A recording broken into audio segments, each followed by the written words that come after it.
A frequência semanal no consumo de determinados alimentos pode revelar-se prejudicial à saúde, especialmente quando associada a hábitos enraizados na cultura de um país.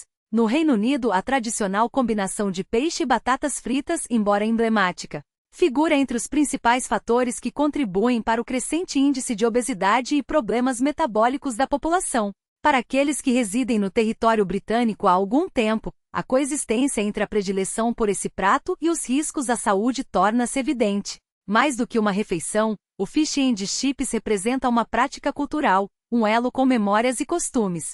Contudo, poucos se questionam sobre a qualidade nutricional dos estabelecimentos que o servem, tampouco sobre os efeitos imediatos e cumulativos de sua ingestão. Nem todas as versões desse prato são equivalentes. Em alguns locais, a refeição é leve o suficiente para permitir uma caminhada após o consumo ou um sono tranquilo. Em outros, porém, uma única porção é capaz de provocar letargia prolongada, mesmo quando os ingredientes básicos, peixe e batata, permanecem os mesmos. As diferenças na experiência gastronômica e nas consequências físicas subsequentes são notáveis. Como britânico que consome regularmente esse alimento e profissional da área da saúde, apresenta uma classificação rigorosa, baseada em critérios objetivos. Experiências reais de consumo, reações fisiológicas observadas e implicações para a saúde de indivíduos com mais de 50 anos. A análise a seguir visa orientar escolhas mais conscientes antes da próxima refeição. O primeiro lugar na lista dos estabelecimentos menos recomendados é ocupado pela rede Wetherspoons. Embora o fish and chips seja associado, em geral, a conforto e familiaridade, um prato vinculado a lembranças positivas para muitos britânicos, a versão servida nessa cadeia de pubs merece atenção especial, sobretudo quando se considera o impacto em indivíduos acima de 50 anos. A presença quase onipresente da Wetherspoons no território britânico, aliada a preços acessíveis e ambientes acolhedores, a torna uma opção recorrente para aposentados e frequentadores habituais. A refeição, muitas vezes escolhida por conveniência, especialmente no almoço ou no início da noite, é percebida como uma alternativa segura, saciante e previsível. Sob uma perspectiva puramente gustativa, o prato não é desprovido de méritos. O peixe, geralmente bacalhau ou arinca, apresenta uma crosta dourada e crocante, enquanto o interior mantém-se macio. Acompanhado de molho tártaro, o sabor é agradável, embora não excepcional. No entanto, os problemas emergem à medida que a refeição avança, particularmente em relação às batatas fritas que costumam ser moles, excessivamente oleosas e de textura pouco satisfatória. Quando submetido a uma avaliação nutricional, o quadro se agrava consideravelmente. Uma porção típica de fish and chips na Wetherspoons contém entre 1.280 e 1.395 quilocalorias, valor que, para indivíduos com mais de 50 anos e menor nível de atividade física, corresponde a quase toda a ingestão calórica diária recomendada. Contudo, o maior problema não reside nas calorias, mas no teor de sódio. O conteúdo de sal em uma única refeição pode atingir entre 6,5 e 7,3 gramas, ultrapassando o limite máximo diário sugerido pelas diretrizes de saúde. Esse excesso não é um caso isolado, mas uma questão recorrente, como demonstram campanhas de saúde pública que já destacaram os elevados níveis de sódio nos pratos servidos pela rede, incluindo refeições infantis que, em ocasiões anteriores, foram citadas como exemplos de alimentos excessivamente salgados.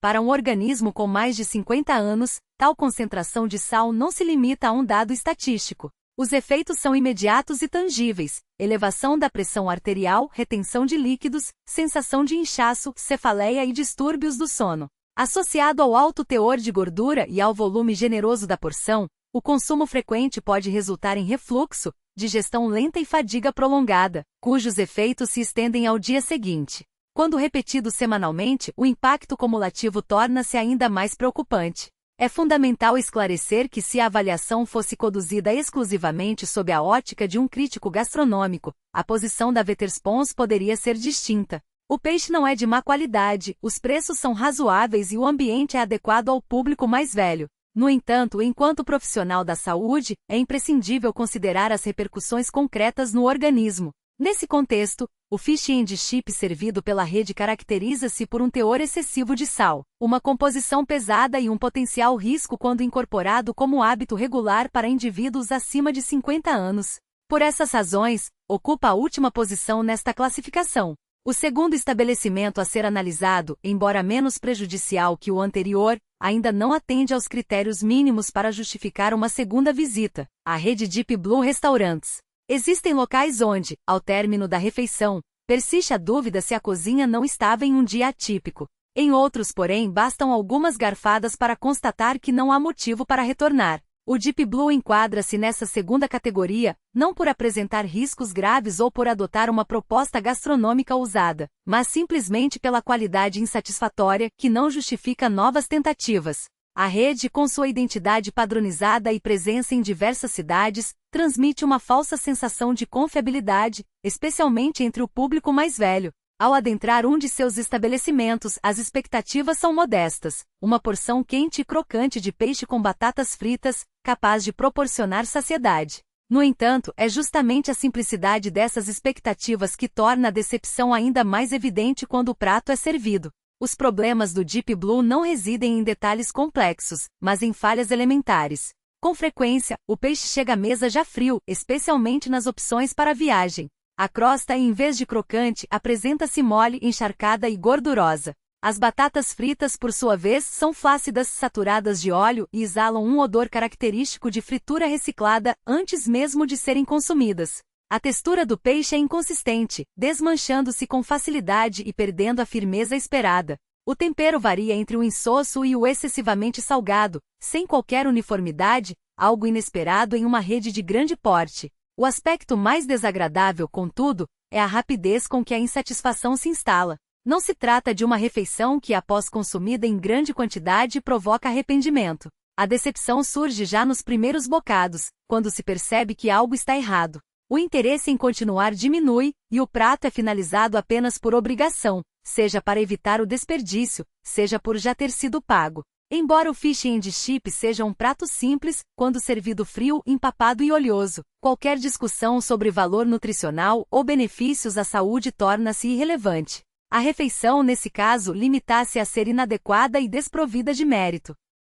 O principal problema do Deep Blue reside na inconsistência. Enquanto alguns clientes relatam experiências aceitáveis em determinadas unidades, outros descrevem situações diametralmente opostas em filiais da mesma rede. A qualidade varia drasticamente de um local para outro, o que inviabiliza qualquer confiança no padrão oferecido. Diante dessa incerteza, optar por essa rede equivale a um jogo de azar, razão pela qual foi excluída da lista de estabelecimentos considerados confiáveis. O terceiro nome a ser examinado apresenta um conjunto de desafios distintos.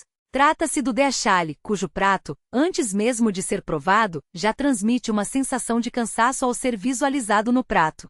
De um estabelecimento tradicional de fritura. A promessa de uma experiência mais refinada, contudo, não se concretiza na prática, uma vez que o método de preparo permanece inalterado em sua essência. A fritura profunda, ainda que aplicada a ingredientes de maior qualidade, perpétua os mesmos efeitos fisiológicos adversos: a sensação de peso prolongado, a digestão lenta e a letargia pós-refeição, sintomas que se tornam mais pronunciados com o avanço da idade.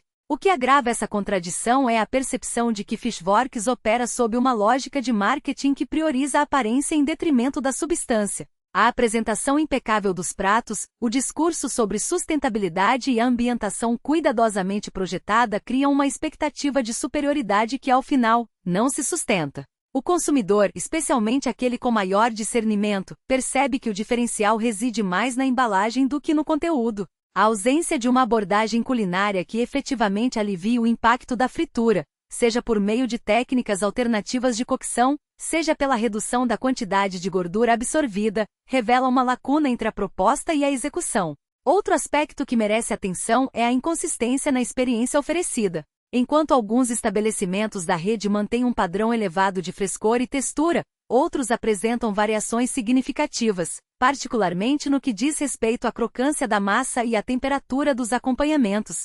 Essa falta de uniformidade, embora menos drástica do que em outras cadeias, ainda compromete a confiabilidade do serviço, especialmente para um público que valoriza a previsibilidade. A sensação de que cada visita pode resultar em uma experiência distinta, ora satisfatória, ora apenas adequada, mina a construção de uma relação de fidelidade com a marca. Por fim, há que se considerar o paradoxo da modernização do prato.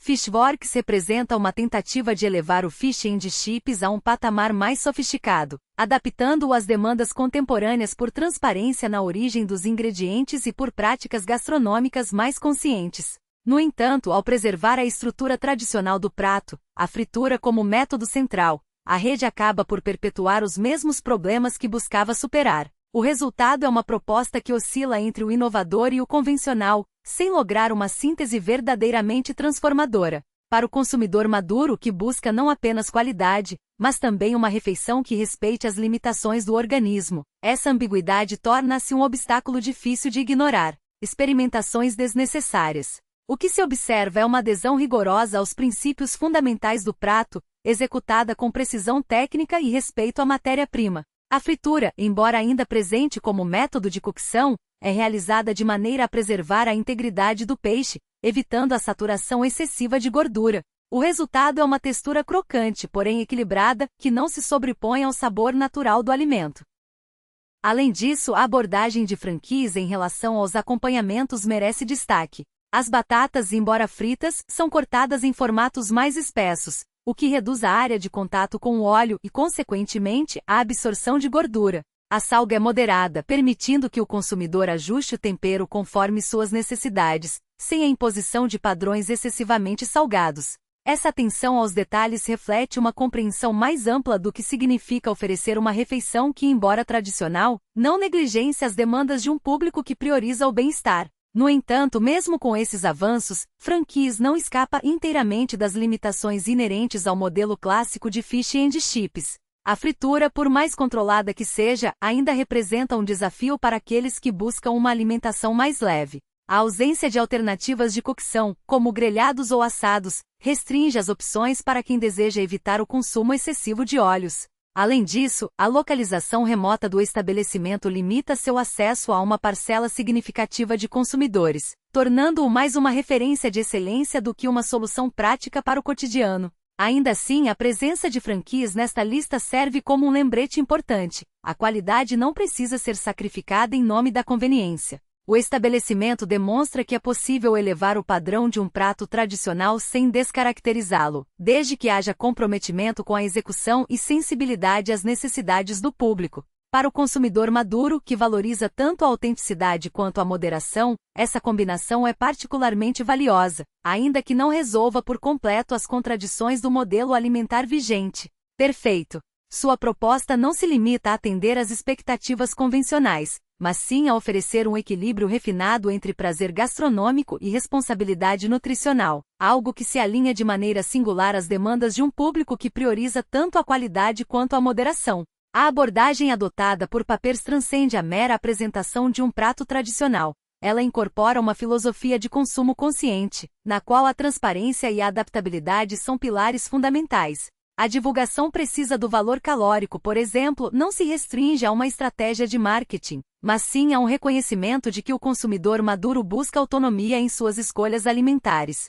Essa postura reflete uma compreensão mais ampla das transformações nos hábitos contemporâneos, onde a informação clara e acessível se torna um elemento essencial para a tomada de decisão. Além disso, a oferta de porções reduzidas, concebidas especificamente para atender às necessidades de um público mais experiente, demonstra um compromisso genuíno com a individualidade do comensal. Não se trata de uma simplificação arbitrária, mas de uma resposta cuidadosamente elaborada às particularidades fisiológicas e às preferências de quem valoriza a saciedade sem excessos. A inclusão de opções como bebidas sem açúcar reforça essa preocupação com o bem-estar integral, evidenciando que o estabelecimento enxerga a refeição como um conjunto harmonioso, e não como um mero produto isolado. O ambiente físico também desempenha um papel crucial nessa experiência. A disposição dos espaços, a iluminação adequada e a ausência de pressões temporais criam uma atmosfera que favorece o desfrute tranquilo da refeição. Para o consumidor acima dos 50 anos, esses detalhes não são meros complementos, mas sim componentes essenciais que influenciam diretamente a percepção de conforto e satisfação. A possibilidade de degustar o prato em um ritmo próprio, sem a sensação de urgência ou desconforto, contribui para uma experiência mais prazerosa e menos desgastante. Contudo, é importante reconhecer que mesmo em um modelo tão bem estruturado, persistem nuances que exigem atenção. A utilização de gordura animal em algumas unidades, por exemplo, pode representar um ponto de atenção para aqueles com restrições específicas, como níveis elevados de colesterol. Da mesma forma, a presença de sal, ainda que em quantidades mais moderadas do que em outros estabelecimentos, demanda uma postura ativa por parte do consumidor, que deve ajustar o pedido conforme suas necessidades. Nesse sentido, Papers não elimina a responsabilidade individual, mas sim a compartilha, fornecendo as ferramentas necessárias para que cada um faça escolhas alinhadas aos seus objetivos. Essa combinação de transparência, adaptabilidade e respeito às particularidades do público mais velho posiciona Papers como uma referência no segmento, não por sua perfeição absoluta, mas pela capacidade de equilibrar tradição e inovação de maneira coerente. O estabelecimento não se propõe a reinventar o conceito de fish and chips, mas sim a refiná-lo, incorporando elementos que atendam às demandas contemporâneas sem descaracterizar sua essência.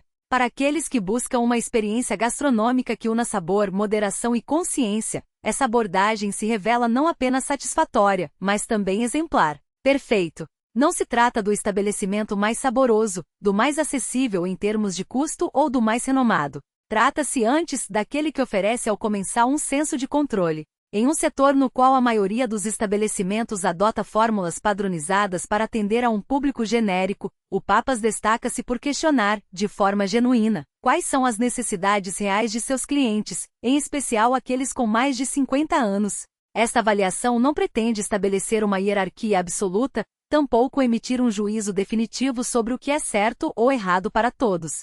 Trata-se, na verdade, de uma perspectiva pessoal fundamentada na experiência de quem reside no Reino Unido, já consumiu fish and chips em inúmeras ocasiões, além disso, atua na área da saúde, observando com atenção as transformações que o organismo sofre a partir dessa faixa etária. Cada refeição é seguida de uma análise criteriosa, ingere-se, observa-se e reflete-se sobre as reações do corpo. Assim, a presente seleção não tem como objetivo desmerecer qualquer estabelecimento. Alguns foram posicionados em patamares inferiores não por uma questão de qualidade intrínseca, mas por não se alinharem às demandas nutricionais e metabólicas de um público mais maduro, o que para indivíduos mais jovens pode não representar qualquer inconveniente.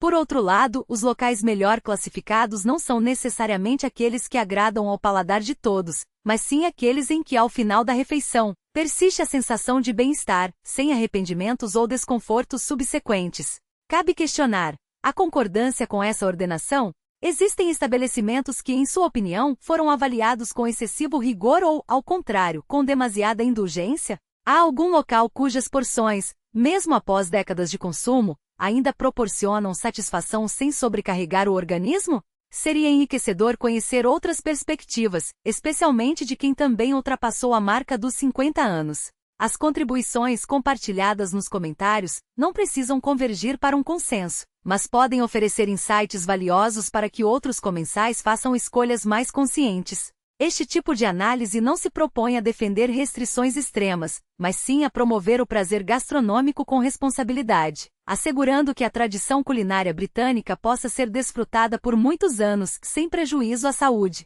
Caso considere essa abordagem relevante, convida-se à subscrição do canal, onde se discutem não apenas os aspectos técnicos da alimentação, mas também a relação entre cultura, prazer e longevidade.